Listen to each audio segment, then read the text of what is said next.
नमः सिद्धेभ्यः।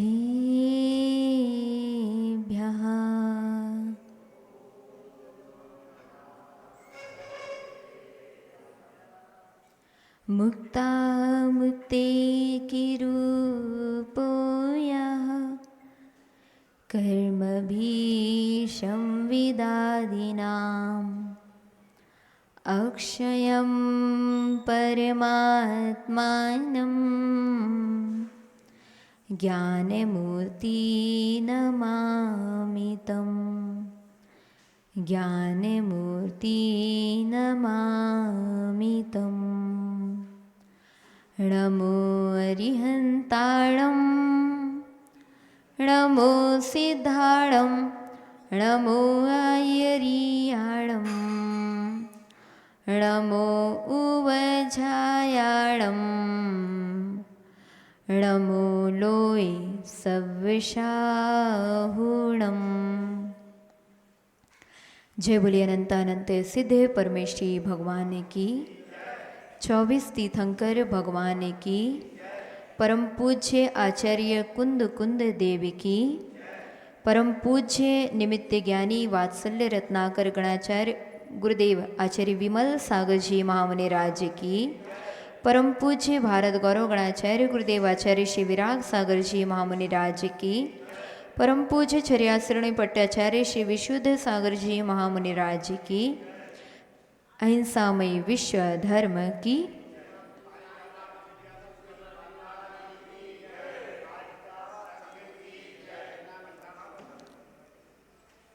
विपलाचल पर्वत पर अंतिम तीर्थेश श्री वर्धमान स्वामी का समूह शरण लगा हुआ था और प्रभु के समूह शरण में मुख्य श्रोता के रूप में विराजमान राजाधिराज शैणिक महाराज ने भगवान से प्रश्न किया कि भगवान अनादिकाल से हम इस संसार में भ्रमण करते हुए दुखी हो रहे हैं, आखिर सुख प्राप्ति का उपाय क्या है।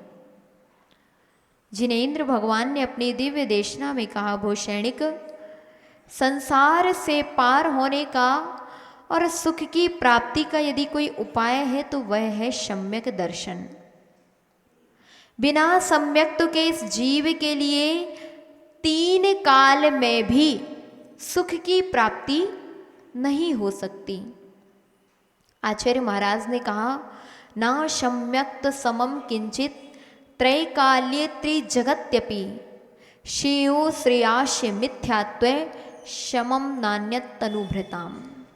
यानी 3 काल में और 3 लोक में सम्यक दर्शन के समान श्रेयस्कारी कोई दूसरा है ही नहीं, और मिथ्यात्व के समान अश्रेयस्कारी कोई दूसरा है ही नहीं। वास्तविकता में कर्म निर्जरा का एक प्रबल निमित्त है तो सम्यक दर्शन। लोग पूछने लगते हैं, माता जी कर्म निर्जरा कैसे हो, दुख दूर कैसे हो और सुख की प्राप्ति कैसे हो। भैया, अगर सम्यक दर्शन मात्र भी आपने धारण कर लिया तो तीव्र अशाता वेदनीय कर्म को क्षयोपशम करने में एक प्रबल निमित्त है सम्यक दर्शन। जैसे बूंद बूंद पानी टपक रहा था, आपने देखा पिंडी में एक एक बूंद मटका ऊपर लगा रहता है और पानी टपकता रहता है। कब खाली होता है मटका? बहुत समय के बाद। वहीं अगर उस मटके में बड़ा छेद कर दिया जाए तो वह पानी 2 मिनट में ही, 2 मिनट क्या 20 सेकेंड में ही खाली हो जाएगा। ऐसे ही हम बार बार पुरुषार्थ कर रहे हैं कि हमारे कर्मों की निर्जरा हो। हर एक व्यक्ति मंदिर आ रहा है, भगवान की भक्ति कर रहा है, अभिषेक कर रहा है, कर्मों की निर्जरा हो, सुख की प्राप्ति हो। ध्यान रखना, यह पूजा, ये विधान, ये अभिषेक, ये अन्य अन्य धार्मिक कार्य, यह तो केवल ऐसे ही है जैसे मटके से पानी टपक रहा हो। कर्मों की निर्जरा कितनी हो रही है? केवल उस बूंद की तरह। वहीं अगर सम्यक तो की, अगर उसमें थोड़ी सी एक निमित्त मिल जाए, सम्यक तो रूपी उसमें बड़ा छेद कर दिया जाए, तो कर्मों की निर्जरा विपुल मात्रा में होना प्रारंभ हो जाती है। इसलिए कहते भैया, सब पुरुषार्थ की अपेक्षा सबसे पहला पुरुषार्थ करना सम्यक्त को धारण करने का। हर एक व्यक्ति परेशान है, दुखी है, लेकिन दुखों को दूर करने का उपाय खोज ही नहीं रहा। वहाँ खोज रहा है जहाँ उपाय है ही नहीं, और खोजना कहाँ था जहाँ की उपाय है। कई बार दौड़ लगा रहे हैं मृग मारीचिका के समान रेगिस्तान में प्यास लगाई, और प्यास लगी हुई थी, तो प्यास लगने पर वह व्यक्ति खोज कर रहा था पानी की। पानी खोजते खोजते दौड़ लगा रहा था, दौड़ता जा रहा था, और रेत सूर्य की किरणों के कारण चमक रही थी, तो वह व्यक्ति सोच रहा था कि पानी है, पानी है, जबकि वहाँ पानी था क्या? नहीं। पानी जिस ओर था उस ओर वह दौड़ लगा ही नहीं रहा था, बल्कि जगह पानी था ही नहीं वहाँ दौड़ता चला जा रहा था। और उसका प्रभाव ये पड़ा कि वह दौड़ते दौड़ते थक गया, थक करके चला गया, लेकिन उसके लिए पानी की प्राप्ति नहीं हो पाई। वहीं थोड़ी सा सुधार कर लेता, केवल दिशा बदल देता, तो पानी उसे मिल सकता था। इसी प्रकार हम कहते भैया, थोड़ी सी दिशा बदलना है तो दशा अवश्य बदल जाएगी। पुण्य फलम इक्षन्ति, पुण्यम नेक्षन्ति मानवः, पाप फलम नेक्षन्ति पापम कुर्वन्ति नित्यशः। हर एक व्यक्ति सोच रहा है सुख मिले, लेकिन सुख के उपाय क्या हैं वह नहीं कर रहा। आम तो खाना चाहता है, लेकिन बो क्या रहा है? बबूल के पेड़। अरे भैया, बोए पेड़ बबूल के, तो आम कहाँ से आए? आ सकते हैं क्या? 3 काल में भी नहीं आ सकते हैं। जिसका बीज बोगे नरेंद्र चाचा, उसी के फल प्राप्त करोगे। बबूल का पेड़, अगर बबूल का बीज बोया है तो आम खाने 3 काल में नहीं मिल सकते। इसी प्रकार दुख के बीज बोए हैं तो सुख की प्राप्ति नहीं हो सकती। तो सुख कैसे प्राप्त हो? सुख की प्राप्ति होती है सहजता से, निराकुलता से। हमने एक दिन और बताया था, सबसे बड़ा सुख है निराकुलता। जहाँ आकुलता है वहाँ सुख है ही नहीं। दौड़ लगा रहे हैं, लेकिन क्यों लगा रहे हैं अभी तक पता नहीं चला। भागते भागते चले जा रहे हैं, लेकिन अभी तक मालूम नहीं पड़ा कि हम भाग क्यों रहे हैं। जिस ओर भाग रहे हैं, क्या भागना सार्थक है? क्या वह हमारे लिए शाश्वत सुख प्राप्त कराएगा? यहाँ से तो दौड़ लगा करके भागते हैं कहाँ? दुकान। यहाँ 1 घंटे अगर बिता लिया तो ऐसा लगता है अरे टाइम हो गया, दुकान जाना है, कितना कितना धर्म करें। वहाँ पाप करते समय नहीं सोचते कि कितना कितना पाप करें। पाप तो करते हैं 24 घंटे में 22 घंटे, और पुण्य करते हैं 22 घंटे में 24 घंटे में शायद है 20 मिनट, 15 मिनट, 10 मिनट। और यही कारण है कि वह व्यक्ति सुख को प्राप्त नहीं कर पा रहा। भैया, सबसे पहले सहजता धारण करो, निराकुलता धारण करो। कोई भी चीज़ के लिए भागना छोड़ दो।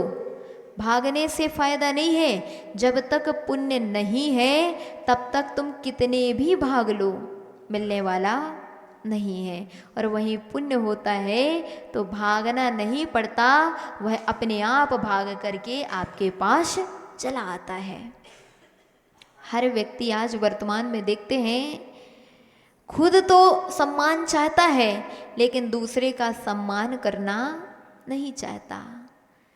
अभिमान इतना है कि वह व्यक्ति स्वयं की प्रशंसा कराना चाहता है, लेकिन मुख से प्रशंसा क्या निकल पाती है? नहीं निकल पाती। पुण्य का उदय होता है तभी दूसरों के मुख से अपनी प्रशंसा सुनने मिलती है। पाप के उदय में तो प्रशंसा के कार्य करने पर भी प्रशंसा नहीं मिलती। कर्म का उदय है। हम बार बार कर्म इसीलिए बताते हैं क्योंकि बिना कर्म के जाने हर एक व्यक्ति आज दुखी है। कर्म को समझ लिया तो अपने आप सहजता आ जाएगी। पुण्य का उदय होता है। और कौन से पुण्य का उदय? जब यशः कीर्ति नाम कर्म का उदय होता है तो बिना किए भी सब कुछ मिलता है। इतना सा करते हैं और लोग तारीफों के पुल बांध देते हैं। और जब पुण्य का उदय नहीं होता है तो करने के बाद भी लोग कहते हैं ऐसा किया है। अब इसमें दूसरे की गलती नहीं है भैया, स्वयं की गलती है। संयम किए जो कर्म शुभाशुभ फल निश्चय ही वह देते। संयम करे फल दे अन्य तो संयम किए निष्फल होते। इतनी बात अगर समझ में आ जाए तो दुनिया के सारे संकल्प विकल्प दूर हो जाए। यही विकल्प था रावण के लिए। रावण सोच रहा था कि मैं ही को कर रहा हूं इसलिए मुझे सम्मान मिल रहा है। ध्यान रखना, रावण को सम्मान कब तक मिला? जब तक पुण्य था। जिस दिन पुण्य क्षीण हो गया तो पराए सगों ने भी हाथ छोड़ दिया। जिस दिन पुण्य क्षीण हुआ था उस दिन सगा विभीषण भी दूर खड़ा था। जिस दिन पुण्य क्षीण हुआ था मंदोदरी ने भी हाथ छुड़ा लिया था। इसलिए कहते भैया ऐसा कार्य किया करो कि पुण्य का घट कभी खाली ना हो।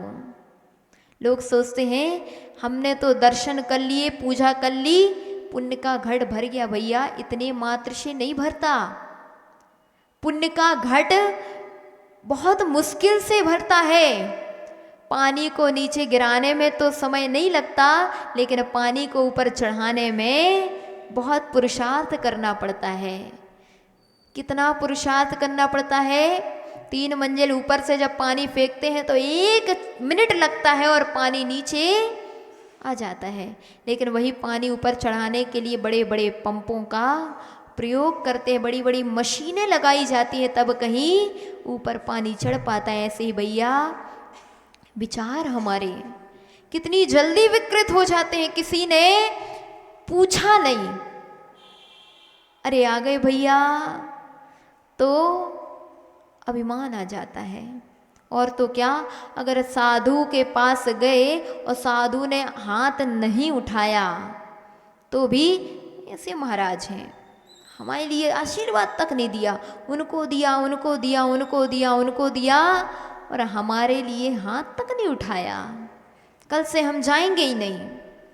ध्यान रखना, आपने गलत विचार कर लिया।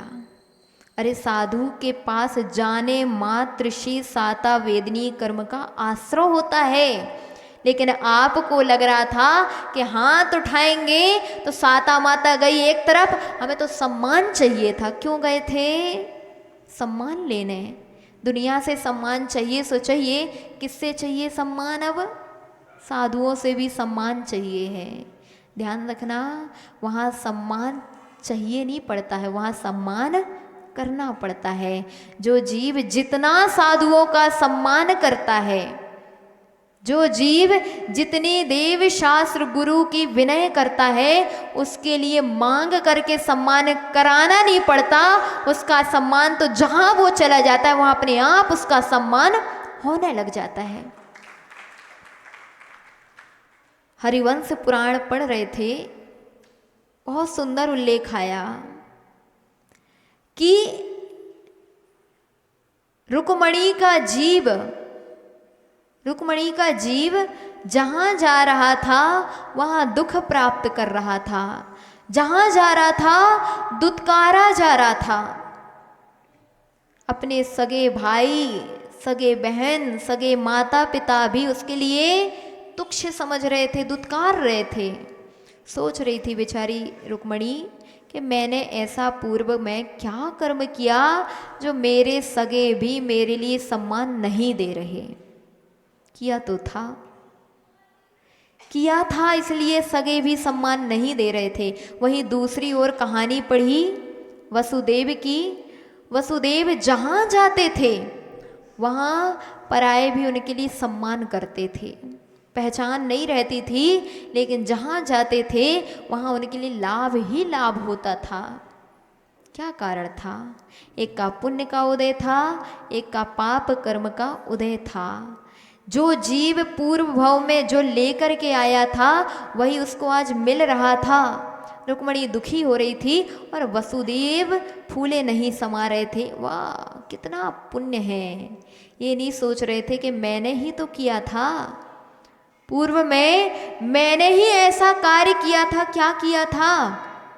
साधुओं की सेवा की थी, वैयावृत्ति की थी, विनय की थी। सो आज उनकी विनय हो रही है। और एक ने अभिनय की थी, सो उनकी अभिनय हो रही है। तो उसमें दोष किसी और का नहीं है, सबसे बड़ा दोष है किसका? कर्म का।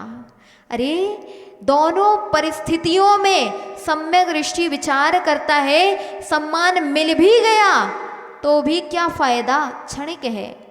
और अपमान भी कर दिया तो भी क्या, क्षणिक है। संजोग विपजोगम लाहा लाहम सुहम च दुखम च संसारे भूदाणम होदिहु माणम तहाव माणम च। आचार्य कुंद कुंद देव वार्षाणुपेक्षा ग्रंथ में लिख रहे हैं, संसार में रह रहे हैं तो क्यों इतना चिंतन कर रहे हैं कि भैया ऐसा क्यों? अरे संसार का तात्पर्य ही यही है जहाँ पर संयोग भी होता है, वियोग भी होता है, लाभ भी होता है, अलाभ भी होता है, सम्मान भी मिलता है, दुत्कार भी मिलता है। लेकिन इन सब परिस्थितियों में सम्यक दृष्टि विचार करता है, यह सब शाश्वत नहीं है। आज अपमान मिला है, कल सम्मान मिलेगा, आज सम्मान मिला है, कल अपमान मिलेगा। दोनों में ही वह मध्यस्थ रहता है। लेकिन अपने परिणाम विचारना, स्वयं सोचना। थोड़ी सा पूछ लिया तो ऐसा लगता है मूछ बढ़ गई, और पूछ नहीं मिली तो ऐसा लगता है कि नाक कट गई। कितना अंतर आ जाता है। थोड़ी सा अगर पूछ लिया, अरे हमारे लिए पूछ लिया, हमारे लिए इतना सम्मान दिया है, अभिमान में आ जाते हैं। और थोड़ी सा नहीं पूछ पाए, हमारी नाक कटवा के रख दी है। भैया ना तो नाक कटी है, ना मूछ जुड़ी है। ये सब तो कर्म की प्रकृतियां हैं। जैसा जैसा कर्म उदय में आता है वैसा वैसा परिणमन होता है। हम तो केवल सर्प की तरह हैं, नाच रहे हैं। नचाने वाला कौन है? कर्म सपेरा। आप तो केवल बीन में यूं यूं नाचते जा रहे। जैसे सांप को देखा आपने? सांप क्या करता है? सांप स्वयं नहीं नाचता है, सांप को नचाया जाता है। और कौन नचाता है? सपेरा। जैसी जैसी बीन बजाएगा वैसे वैसे सांप नाचने लगता है। ऐसे ही हम भी कुछ नहीं कर रहे, हमारे कर्म हैं जो हमारे लिए वैसा कार्य करा रहे हैं। हम तो उसके अनुसार परिणमन करते हैं। लेकिन मूर्ख व्यक्ति क्या विचार करने लगता है? जैसा कर्म का उदय आएगा वैसा तो करना ही पड़ेगा ना। अगर क्रोध का उदय आया, चारित्र मोहिनी कर्म का उदय आया, तो क्रोध भाव बने और क्रोध करना ही पड़ेगा। ऐसा नहीं है भैया, हमारी गलती नहीं है। हमारे तो कर्म का उदय आ गया सो हमने क्रोध कर लिया। नहीं, तुमने बहुत बड़ी मूर्खता कर ली।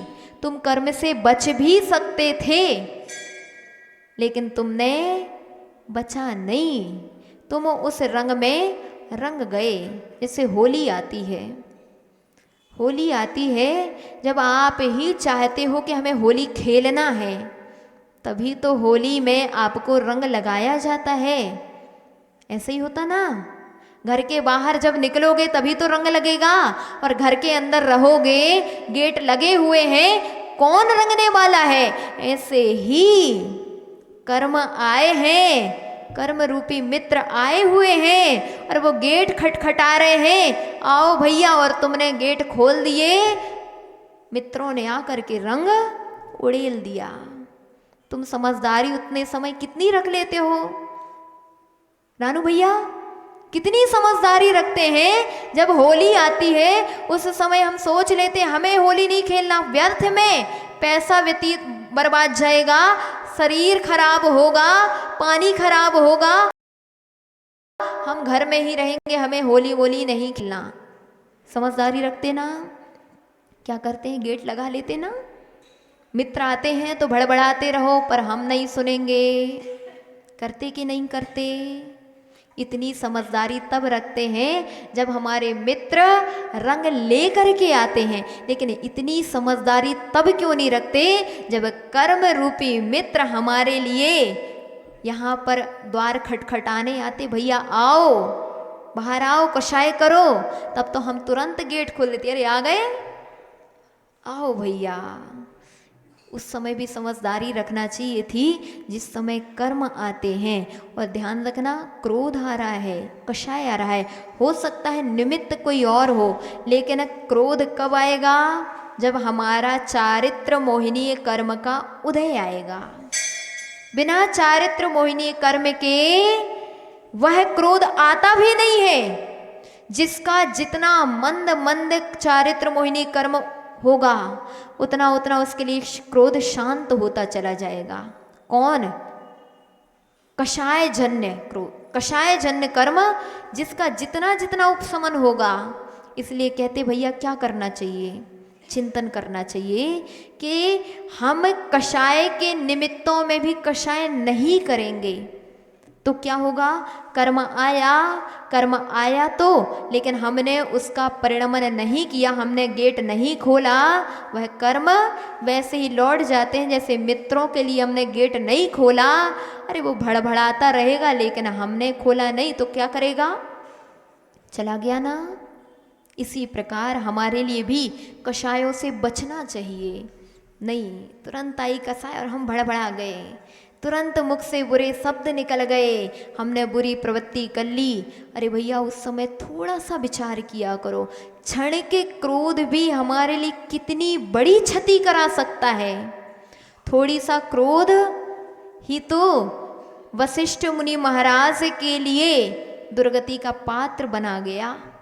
थोड़ी सा क्रोध, घर में थोड़ी सी लड़ाई हुई और इतना तीव्र क्रोध आया कि आपस में अपशब्द बोलना प्रारंभ हो गया, और अपशब्द ही नहीं बोले, हाथ लाठियाँ चलना प्रारंभ हो गई। अरे उस समय विचार किया करो, अपमानादयस्तस्य विक्षेपो यस्य चेतसा नापमानादयस्तस्य न क्षेपो यस्य चेतसा। जिसका चित्त विक्षिप्त है उसी को अपमान और नापमान की भावना होती है। बल्कि सम्यक दृष्टि विचार करता है, अपमान आज मेरा हो रहा है तो मैंने ही कभी किसी का अपमान किया होगा। अगर ना किया होता तो दूसरा व्यक्ति अपमान नहीं मेरा सम्मान करता। जहाँ मेरे लिए सूल जैसे शब्द बोले जा रहे हैं वहीं फूल हमारे लिए ऊपर बरसाए जाते। नहीं आता विचार में, नहीं आता। कब नहीं आता?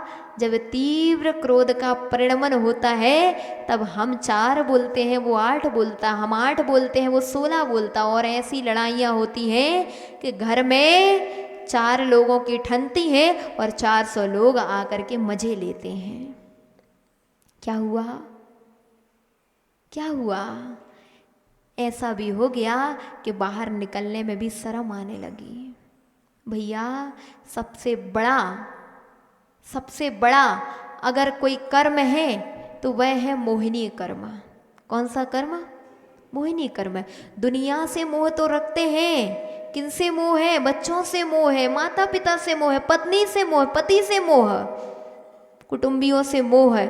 अरे मोह रखा करो इससे कि कहीं मेरी इज्जत ना चली जाए। प्रेम रहना चाहिए किससे? अपनी इज्जत की परवाह होना चाहिए, लेकिन इज्जत की परवाह नहीं रहती। अब मोह किया करो किससे? इज्जत से, कि मेरी इज्जत कैसे भी करके मुझे बचाना है। ऐसा कोई कार्य नहीं करेंगे जिससे मेरी इज्जत समाप्त हो जाए, मेरा सम्मान चला जाए। भैया इज्जत बनाने में समय बहुत लगता है। कितना पुरुषार्थ करना पड़ता है तब कहीं इज्जत बनती है। होता कि नहीं होता सुधीर चाचा? कितना पुरुषार्थ करना पड़ता है दुकान में अपनी इमेज बनाने के लिए। ग्राहक जब आंखें बंद करके आता है, इसका तात्पर्य आपने 50 वर्ष मेहनत की थी। 50 वर्ष में आपने वह सम्मान प्राप्त किया था, वह इतना आदर प्राप्त किया था, न्यायपूर्वक धन अर्जित किया था, इसलिए आज ग्राहक आ रहा है और आप जितना मूल्य बोल रहे हैं वह दे करके जा रहा है, मोल भाव नहीं कर रहा है। क्यों नहीं कर रहा है? क्योंकि उसे मालूम है कि सुधीर जी व्यर्थ में पैसा नहीं लेते हैं, उतना ही लेंगे जितना उचित है। इतना तो हमें मालूम है। सम्मान बनाने में कितना समय लगा? बहुत समय लगा, लेकिन सम्मान खोने में 1 मिनट लगा। एक छोटा सा झूठ अगर बोल दो, सम्मान चला गया। ध्यान रखना, अपने जीवन में अगर सम्मान प्राप्त करना चाहते हो, सम्मान प्राप्त करने का सबसे सच्चा और अच्छा उपाय है झूठ मत बोला करो। जो व्यक्ति सत्य बोलता है उसके लिए अपने आप सम्मान की दृष्टि से देखा जाता कि नहीं देखा जाता? होता है। जो व्यक्ति अपने आप दूसरों के प्रति विनय भाव रखता है, लघुता परिणाम रखता है, अपने आप दूसरे व्यक्ति उसके प्रति विनय और सम्मान के भाव रखते हैं। और दूसरा, अगर आगम ग्रंथों के अनुसार देखें, विनय कैसे प्राप्त होती है? विनय करने से विनय प्राप्त होती है। 3 लोक के नाथ आज इतने नमस्करणीय हो गए कि जो भी आता है साष्टांग नमस्कार कर रहा है। भगवान की पुण्य और पाप प्रकृतियां सब क्षीण हो गई, सारे कर्म नष्ट हो गए। आज ना भगवान पुण्यशाली है न पापशाली है। पुण्यशाली है क्या भगवान? नहीं है। पुण्यशाली तो वह होता है जिसके साथ 100 पुण्य प्रकृतियां लगी होती हैं। कितनी? 100 पुण्य प्रकृतियां लगी होती हैं। लेकिन भगवान के साथ तो एक भी पुण्य प्रकृति नहीं लगी, लेकिन कितना पुण्य है पूर्व का कि जो भी आता है नमस्कार करता है। और हमारे लिए पुण्य प्रकृतियां लगी होने के बाद भी इतना पुण्य नहीं है कि कोई आ करके हमारे लिए जय जिनेंद्र बोल ले। नहीं है इतना भैया। इसलिए कहते हैं भैया इतना पुण्य संचय किया करो, दूसरों की विनय करके, सम्मान करके। इतना पुण्य संचय कर लो कि दुनिया अपने आप आपके सम्मान करने लग जाए। कहते हैं अगर आप सम्मान चाहते हैं सम्मान नहीं चाहते, सबसे अच्छा तरीका होता है सम्मान प्राप्त करने के लिए कुछ नहीं करो, मंदिर में ध्वज चढ़वाओ। क्या करवाओ? ध्वज लगवाओ। जितना ध्वज फहरेगा उतना आपका यश फहरेगा। कई लोग बोलते दुनिया से मांगने जाते हैं। अरे भैया पुण्य संचय तो करो, तुम मंदिर में भक्ति तो करते हैं, साथ में 3 लोक के नाथ का शिखर अभी देख रहे हैं अधूरा सा दिखता है, फटे फटे ध्वज चढ़े हुए हैं। नहीं, जैसे घर में अच्छे से अच्छी पुट्टी करवाते हैं, ऐसे ही मंदिर के रख रखाव का भी ध्यान देना चाहिए। मंदिर में गंदगी ना हो, इसका पुरुषार्थ भी अगर आपने किया। जो यश चाहते हैं, सम्मान चाहते हैं, दुनिया उनका सम्मान करे। आज ना काम ही सम्मान का है, मंच, माला, माइक, काम ही इसका है कि अगर 10 लोगों का सम्मान हुआ और एक का नाम भूल गए, फिर देखो हम तो कबहू काम ही ना करे हैं, हम नाम तक नहीं लो। मतलब कि काम किस लिए किया था? नाम के लिए। अरे भैया तुमने काम किया है, तुम्हारा नाम माइक से बोला जाए या ना बोला जाए, सैकड़ों लोग बोलते हैं कि अमुक व्यक्ति ने ऐसा काम किया, तो एक व्यक्ति ने केवल माइक से बोला है, 100 लोग घर घर जा कर के बोल रहे हैं। फायदा हुआ कि घाटा हुआ है? जो केवल माइक से बुलवाने की चाह रख रहा है, वो केवल माइक एक व्यक्ति ने बोला है, और जब हजारों व्यक्ति के मुख से शब्द निकलते हैं, हाँ इस व्यक्ति ने ऐसा काम किया है, तो अपने आप सम्मान बढ़ जाता है। सम्मान बढ़ाने के लिए सबसे अच्छा तरीका है, मंदिर में आ करके जब भी मंदिर में गंदगी देखो तो मंदिर की सफाई करने के लिए नौकरों को मत बुलाना, मंदिर की सफाई के लिए स्वयं ही झाड़ू उठा करके सफाई करना शुरू कर देना। जितनी सफाई आप मंदिर के करोगे उतने आपकी कर्मों की सफाई होती जाएगी, और ऐसे कर्मों की सफाई होगी कि अपने आप सम्मान बढ़ता बढ़ता बढ़ता बढ़ता चला जाएगा। भगवान की प्रतिमाओं का मार्जन करने से, वेदियों को चमकाने से हमारा पुण्य चमकता है, और जब पुण्य चमकता है तब सम्मान मंगाना नहीं पड़ता, सम्मान अपने आप मिलता है। इसलिए कहते भैया ऐसा काम किया करो। रावण ने पूर्व भवों में बहुत पुण्य किया था, कहें मुनि अवस्था को भी धारण किया था, घोर तप किया था, और उसी घोर तप का फल था कि त्रिखंडाधिपति क्या बना, 3 खंड का अधिपति बना।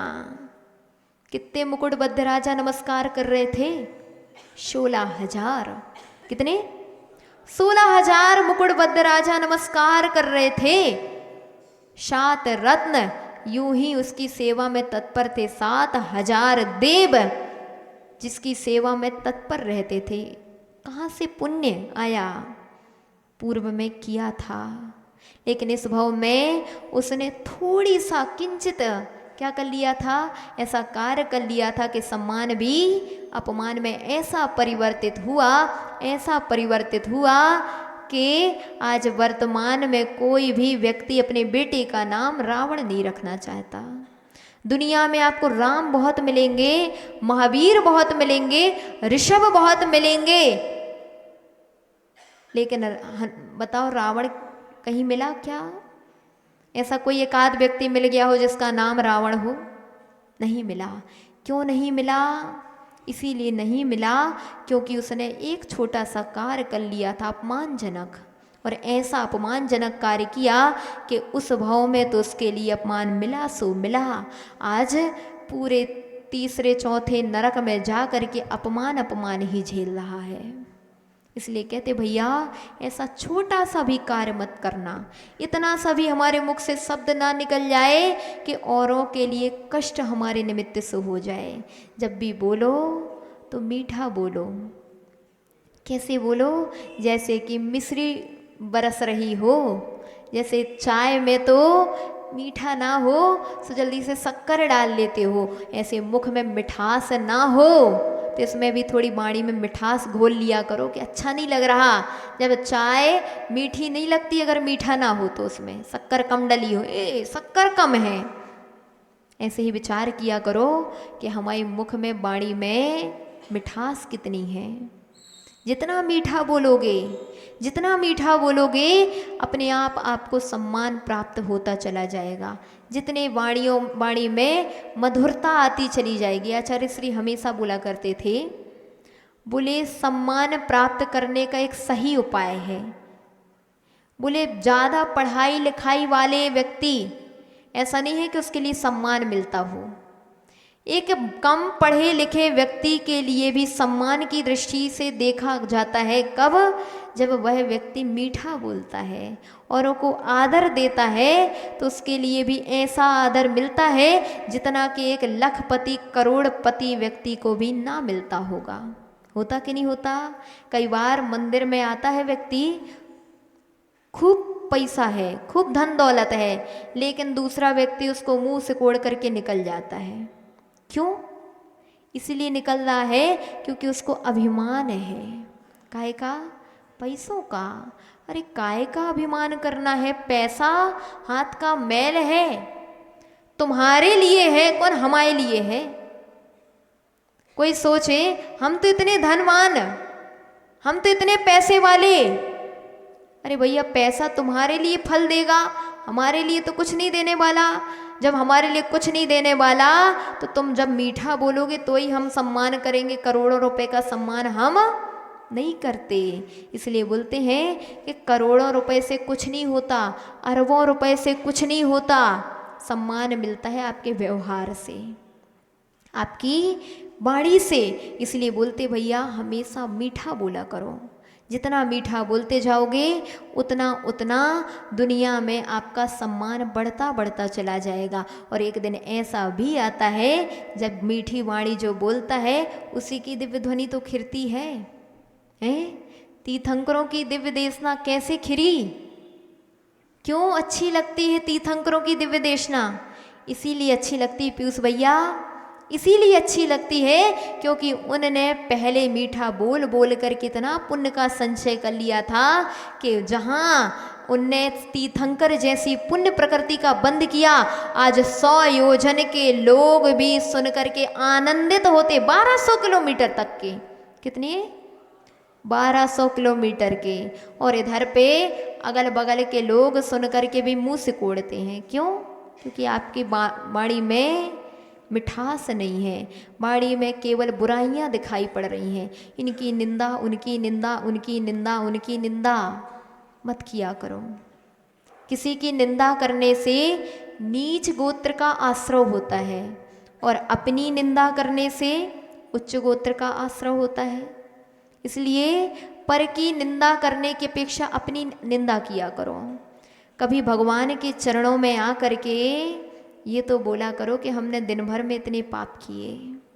प्रतिदिन अगर आप लोग पापों का क्षय करना चाहते हैं, हमारे पापों का क्षय रोज रोज होता चला जाए, तो प्रतिदिन प्रातः काल में भगवान के चरणों में यही निंदा ग्रह किया करो कि भगवान मैंने अब तक जो पाप किए हैं मैं उनकी निंदा ग्रह करता हूँ, मैं अब उन पापों को पुनः नहीं करूँगा। ये बार बार निंदा किया करो।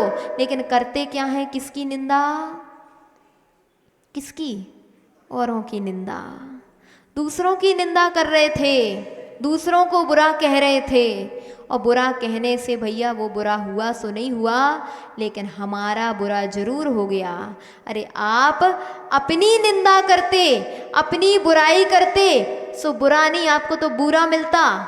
क्या मिलता? बुरा मिलता। लेकिन आपने बुराई करी सो दूसरों की करी, सो तुम्हें बुरा तो नहीं मिला, बुरा बुरा ही मिला है। अब करना किसकी निंदा? अपनी, अपनी निंदा करना कि हे भगवान अब तक हमने औरों की निंदाएं की, औरों को बुरी दृष्टि से निहारा, लेकिन अब हम अपने आप को निहारेंगे।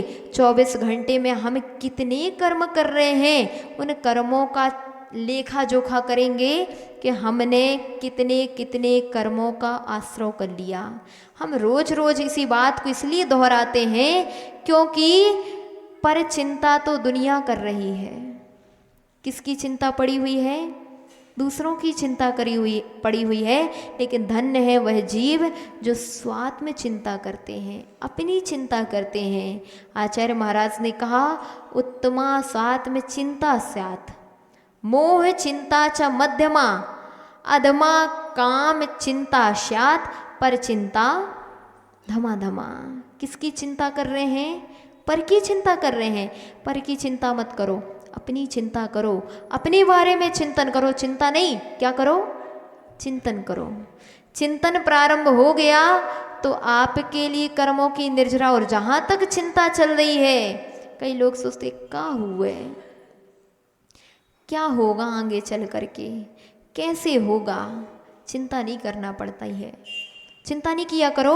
आप तो आज वर्तमान इतना अच्छा बना लो, भविष्य की चिंता अपने आप नहीं करो, अपने आप भविष्य अच्छा ही होगा। वर्तमान में जिसने अच्छा कार्य किया है उसके लिए भविष्य की चिंता करना नहीं पड़ती, भविष्य अपने आप उज्जवल हो जाता है। अभी आपके यहाँ देखो दादी आई, इनने पूर्व समय में अपनी चिंता की थी, अपने बारे में सोचा था, विचार किया था। ध्यान रखना, समाधि सबकी नहीं होती, समाधि उनकी होती है जिनने अपने बुद्धि को सम बनाया है। समाधि क्या है? समाधि। समाधि अभी हम पूछें किन किन को करना है, किन किन की भावना है समाधि हो, सबकी भावना है, सबके हाथ उठ गए, लेकिन ध्यान रखना समाधि उसी को प्राप्त हो पाती है जिसकी बुद्धि सम होती है। समधि, समधि नहीं तो तुम सोचो समधि तो कहो माता जी समधि, अब फोन लगाने लगो, अरे माता जी ने कही थी कि समधि को याद करो, सो हमने आज आप ही को याद कर लो। समधि का मतलब समधि नहीं, समधि, बुद्धि में क्षमता हो, निर्मलता हो, परिणाम जब अच्छे होते हैं ऐसा पुण्य का संचय होता है। जिसकी बुद्धि समधि है उसी को मिलती समाधि है, बिना समाधि के समाधि मिलती नहीं है। जिस जीव ने पूर्व भवों में पुण्य किया है, आपका भी पुण्य आया और उस जीव का भी पुण्य आया है। ध्यान रखना, छपक के दर्शन सबको नहीं मिलते। छपक को णमोकार सुनाने का सौभाग्य सबको नहीं मिलता। भाव उनके नहीं होते इस छपक को णमोकार सुनाने के जिनकी समाधि नहीं होना होती। एक बार हम लोगों ने साक्षात देखा, आचार्य महाराज के सानिध्य में समाधि चल रही थी। एक महिला आई, उसको बुलाते बुलाते रह गए, लेकिन उसके भाव नहीं हुए कि हम णमोकार छपक के लिए सुना जाए। बोले हमें टाइम नहीं है, हमें काम है। उसका मन ही नहीं हो रहा था। क्यों नहीं हो रहा? कौन रोक रहा है? ऐसा तीव्र जटिल कर्म उसने बंद कर लिया कि उसके भाव नहीं हो रहे किसी को णमोकार सुनाने के। अरे जिसके भाव होते हैं छपक की सेवा करने के, छपक को णमोकार सुनाने के, समझ लेना कि भवितव्यता हमारी अच्छी है। आचार्य श्री बोला करते थे, 100 दीक्षा कराने में जितना पुण्य मिलता है उतना एक समाधि कराने में पुण्य मिलता है। 100 दीक्षा देखने में जितना पुण्य मिलता है उतना केवल एक समाधि साधक की संलेखना देखने में पुण्य मिलता है। 100 साधुओं की सेवा करने में जितना पुण्य मिलता है उतना एक छपक राज की सेवा करने में पुण्य मिलता है। कहा जाता है कितना तीव्र पुण्य का संचय होता होगा जब एक छपक के लिए णमोकार सुनाते हैं। आचार्य श्री की समाधि जब हुई, हम लोग विचार कर रहे थे कि आचार्य श्री ने बैठे बैठे, लेटे लेटे नहीं, कैसे बैठे बैठे इतनी बुद्धिपूर्वक मार्जन करके बैठ गए, और बैठ के ऐसा लग रहा था जैसे लोग सामायिक करने बैठते हैं, वैसे वो समाधि करने बैठे थे। बैठ करके कैसे हुई वो समाधि? तब विचार मन में आया, जिनने अपने जीवन में 145 समाधि करा दी हो उनकी समाधि ऐसी नहीं होगी तो कैसी होगी? आचार्य श्री के सानिध्य में हम लोगों को भी 30 समाधि, कितनी 30 समाधि कराने का अवसर प्राप्त हुआ। हम लोगों को भी 30 समाधि देखने का, उनको णमोकार सुनाने का, उनकी सेवा और वैया वृत्ति करने का सौभाग्य प्राप्त हुआ। आज पुनः 31वीं समाधि कराने का सौभाग्य हम लोगों को प्राप्त हुआ है। केवल हमें नहीं प्राप्त हुआ, आप लोगों को भी प्राप्त हो रहा है। इसलिए हम तो कहेंगे तिलकगंज का ही नहीं पूरे सागर का ही पुण्य है कि आपके यहाँ एक ऐसी समाधि संलेखना साधक यहाँ पर आया हुआ है। हम तो कहेंगे प्रतिदिन कम से कम 1 से 1.5 घंटा यहाँ पर बिताना।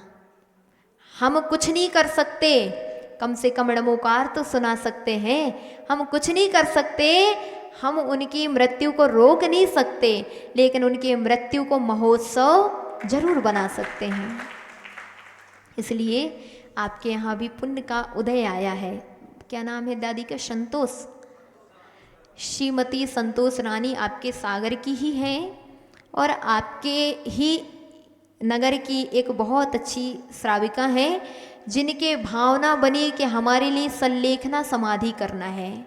अभी विगत 35 दिन से उनकी स्थिति इस प्रकार से है, लेकिन 35 दिनों से उनकी अनवरत ये भावना रही है कि हमारे लिए साधुओं के दर्शन कराओ, मंदिर के दर्शन कराओ, हमारे लिए संलेखना समाधि करना है।